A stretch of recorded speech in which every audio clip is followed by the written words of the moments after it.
നമസ്കാരം. ഇത് ഇറാനാണ്. തളർത്താൻ ആര് വിചാരിച്ചാലും നടക്കില്ല. പാശ്ചാത്യ രാജ്യങ്ങൾ പതിറ്റാണ്ടുകളായി ഇറാനെതിരെ നടത്തുന്ന സാമ്പത്തിക ഉപരോധങ്ങളുടെയും രാഷ്ട്രീയ വേട്ടയാടലിന്റെയും ഏറ്റവും പുതിയ അധ്യായത്തിൽ അമേരിക്കൻ ട്രഷറി വകുപ്പ് ഒരു വലിയ ഉപരോധ പാക്കേജ് പ്രഖ്യാപിച്ചിരിക്കുകയാണ്. ഇറാനെതിരായ അമേരിക്കൻ ഉപരോധ പാക്കേജ് ഇറാനെ ഒറ്റപ്പെടുത്താനുള്ള അമേരിക്കയുടെ ശ്രമങ്ങളുടെ തുടർച്ചയാണ്. എന്തൊക്കെ ഉപരോധങ്ങൾ ഏർപ്പെടുത്തിയാലും തലകുനിക്കാൻ ഉദ്ദേശിക്കുന്നില്ലെന്ന് ഇറാൻ ആവർത്തിച്ച് പറഞ്ഞിട്ടുണ്ട്. മാത്രമല്ല, അമേരിക്കയുടെ ഈ നീക്കം ഉക്രൈൻ ഭരണകൂടത്തിന്റെ കള്ളക്കളികളും പാശ്ചാത്യ മാധ്യമങ്ങൾ ഊതിപ്പെരുപ്പിക്കുന്ന ഇറാനിയൻ വിരുദ്ധ പ്രചരണത്തിന്റെ പൊള്ളത്തരവുമാണ് ലോകത്തിന് മുന്നിൽ തുറന്നു കാണിക്കുന്നത്. ഒരു വശത്ത് ഇറാനെ വിമർശിക്കുകയും പാശ്ചാത്യ സഹായം നേടുകയും ചെയ്യുമ്പോൾ മറുവശത്ത് ഉക്രൈൻ കമ്പനികൾ ഇറാൻ പ്രതിരോധ വ്യവസായത്തിന് രഹസ്യമായി പിന്തുണ നൽകുന്നു. ആഗോളതലത്തിൽ ഇറാന്റെ പ്രതിരോധ സാങ്കേതിക വിദ്യയുടെ വികസനം തടയാൻ ശ്രമിക്കുന്ന അമേരിക്കൻ നീക്കങ്ങൾ ഇറാനോഫോബിയയുടെ രാഷ്ട്രീയത്തിൽ അധിഷ്ഠിതമാണ്.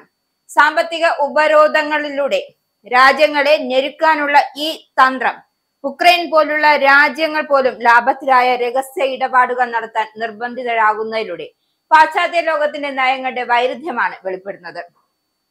ഇറാന്റെ രാജ്യാന്തര മിസൈൽ UAV സംഭരണ ശൃംഖലകൾ തടസ്സപ്പെടുത്താൻ ലക്ഷ്യമിട്ടുള്ള ഈ നീക്കത്തിന്റെ ഭാഗമായി ഇറാൻ, UAE, തുർക്കി, ചൈന, ഇന്ത്യ, ജർമ്മനി എന്നിവിടങ്ങളിലെ സ്ഥാപനങ്ങളെയും വ്യക്തികളെയും കരിമ്പട്ടികയിൽപ്പെടുത്തിയിട്ടുണ്ട്.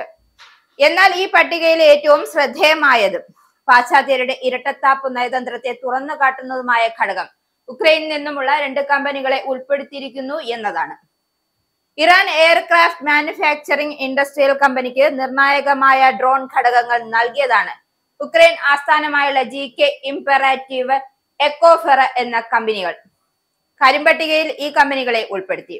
ദീർഘദൂര ഓപ്പറേഷനുകൾക്കായി രൂപകൽപ്പന ചെയ്ത ഷാഹിദ് 131, ഷാഹിദ് 136 യുദ്ധോപകരണങ്ങളുടെ ഡിസൈനറും നിർമ്മാതാവുമായ HESA ഉക്രൈൻ ഭരണകൂടം റഷ്യൻ ഇറാൻ സഹകരണത്തെ നിരന്തരം വിമർശിക്കുകയും ഇറാനെ ചരിത്രത്തിന്റെ ഇരുണ്ട വശത്താണ് എന്ന് വിശേഷിപ്പിക്കുകയും ചെയ്യുന്നിടത്താണ് ഈ കമ്പനികൾ ഇറാനിയൻ സംഭരണ ഏജന്റുമാരുടെ മുന്നണികളായി പ്രവർത്തിച്ചത്.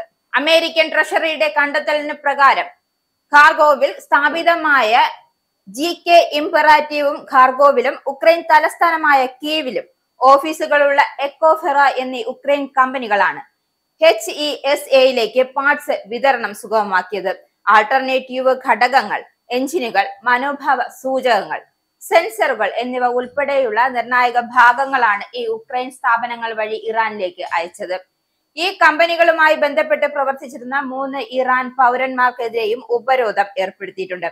റഷ്യൻ സൈനിക നീക്കങ്ങൾക്കെതിരെ പാശ്ചാത്യ സഹായം ആകർഷിക്കാൻ ഉക്രൈൻ അധികൃതർ ജറാൻ 2 ഡ്രോണുകൾ, ഇറാൻ നിർമ്മിത ഷഹദ എന്നിവർ നിരന്തരം ആരോപിക്കുകയും UAVകളുടെ ഡെലിവറി നിർത്താൻ ഇറാനോട് ആവശ്യപ്പെടുകയും ചെയ്തിരുന്നു. എന്നാൽ തങ്ങളുടെ സ്വന്തം രാജ്യത്തെ കമ്പനികൾ ഇറാനിയൻ പ്രതിരോധ വ്യവസായത്തിന് രഹസ്യമായി സഹായം നൽകുകയായിരുന്നു എന്ന ഞെട്ടിക്കുന്ന യാഥാർത്ഥ്യമാണ് പുറത്തായത്. ഉക്രൈൻ ഭരണകൂടം പ്രകടിപ്പിക്കുന്ന രാഷ്ട്രീയ നിലപാടുകളും അവരുടെ കമ്പനികൾ നടത്തുന്ന സാമ്പത്തിക ഇടപാടുകളും തമ്മിലുള്ള ഈ വലിയ വൈരുദ്ധ്യം പാശ്ചാത്യരുടെ നയതന്ത്രത്തിലെ ഇരട്ടത്താപ്പിന് ഉദാഹരണമാണ്.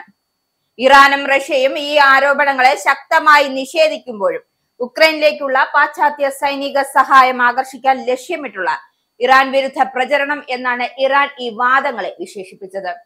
റഷ്യൻ പ്രതിരോധ മന്ത്രാലയം തങ്ങളുടെ ജറാൻ 2 ഡ്രോണുകൾ ഉൾപ്പെടെയുള്ള ഹാർഡ്വെയറുകൾ ആഭ്യന്തരമായി നിർമ്മിച്ചതെന്നാണ് ഉറപ്പിച്ചു പറയുന്നത്.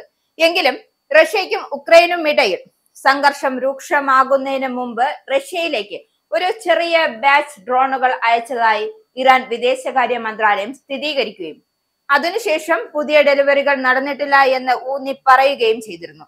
തങ്ങളുടെ പ്രതിരോധ ശേഷി വർദ്ധിപ്പിക്കാനുള്ള ഇറാന്റെ ശ്രമങ്ങളെ തടസ്സപ്പെടുത്താൻ പാശ്ചാത്യ ശക്തികൾ നടത്തുന്ന നീക്കങ്ങളെയാണ് ഈ ഉപരോധ പാക്കേജ് വീണ്ടും സ്ഥിരീകരിക്കുന്നത്.